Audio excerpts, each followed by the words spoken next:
వెన్నుపూస ఇప్పుడు ఈ ఇన్ఫ్లమేషన్స్‌కి లేదా ఏజింగ్ ప్రాసెస్‌కి హ్మ్.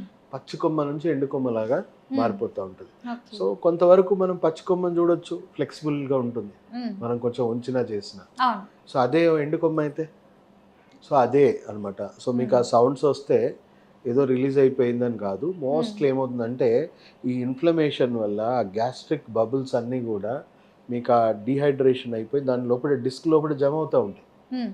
సో, మీరు ఇట్లా అనంగానే అవి చిరిగిపోవడము, హ్మ్. చిరిగిపోవడం వల్ల కూడా సౌండ్స్ వస్తుంటాయి. హ్మ్. లేదా ఆ గ్యాస్ ఎస్కేప్ అవ్వడం వల్ల, ఆ హ్మ్. వెన్నుపూసల ట్రాప్ అయిన గ్యాస్ అంతా ఎస్కేప్ అవ్వడం వల్ల. ఓకే. చాలామంది ఇప్పుడు కైరోప్రాక్టిక్ అని ఎక్సర్‌సైజెస్ ఏవో చేయిస్తుంటారు. అవును డాక్టర్ గారు. సో, అది సౌండ్ రాగానే ఏదో తగ్గిపోయింది అన్నట్టు హ్మ్. మనకి బాగా వీడియోస్‌లో దాన్ని వైరల్ చేస్తా ఉంటారు. అవును.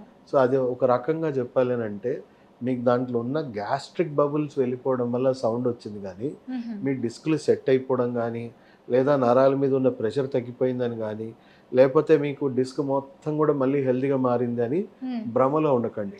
అయితే అబద్ధమే అంటారా? అబద్ధమే అది. మేమందరం ఆ వీడియోస్ చూసి నిజమే ఏమో అనుకుంటున్నాం గదండీ! చాలా సాటిస్ఫాక్టరీగా ఉంటది. ఎందుకంటే మీకా సౌండ్ రాగానే ఏదో వెళ్ళిపోయిందేమో, నార్మల్ రిలీజ్ అయిపోయిందని అయిపోయింది. అనుకుంటారు చాలా నథింగ్ మంది. టెంపరరీగా మీకు కొంచెం ఆ ఫ్లెక్సిబిలిటీ వస్తుంది.